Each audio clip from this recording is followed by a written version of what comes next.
galerinha, tudo bem? Sejam bem-vindos aí ao canal de Azira. Pessoal, comentar com vocês rapidinho, não precisa nem passar o vídeo pra frente, tá?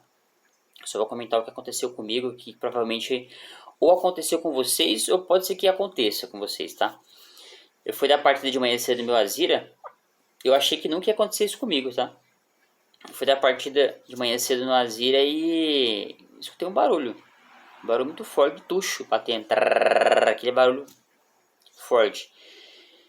E eu fui pesquisar na internet sobre isso. E realmente era tucho, né? Toda vez ficou um mês assim. Dava partida, aquele barulho. E eu descobri um produto que resolve esse problema, cara, como se fosse tirar com a mão. Tá? E eu espero ajudar vocês com isso, tá? Se for o problema realmente no tucho, eu creio que não vai resolver, tá? Agora, no meu caso, de manhã cedo dava partida, fazia esse barulho.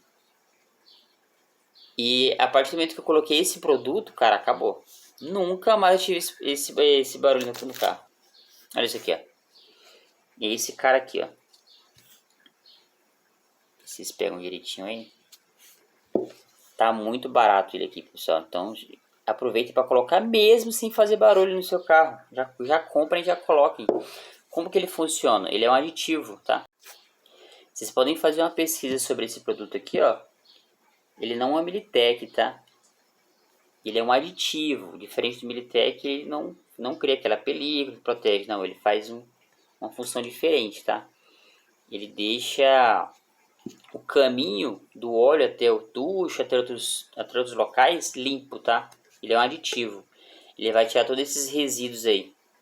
O que acontecia? Você dava partida no carro, o óleo não chegava a tempo até os tuchos, entendeu?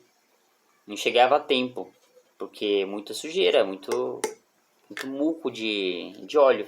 E esse cara aqui resolveu o problema.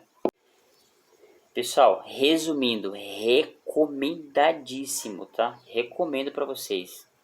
Recomendo, não tem dúvidas que esse produto funciona. Não tá fazendo barulho no seu carro? Mesmo assim coloca, porque ele é um aditivo. Ele vai limpar seu motor por dentro, tá? Tá aí, fica a dica aí, pessoal. Espero ter ajudado vocês, tá? É nóis, tamo junto.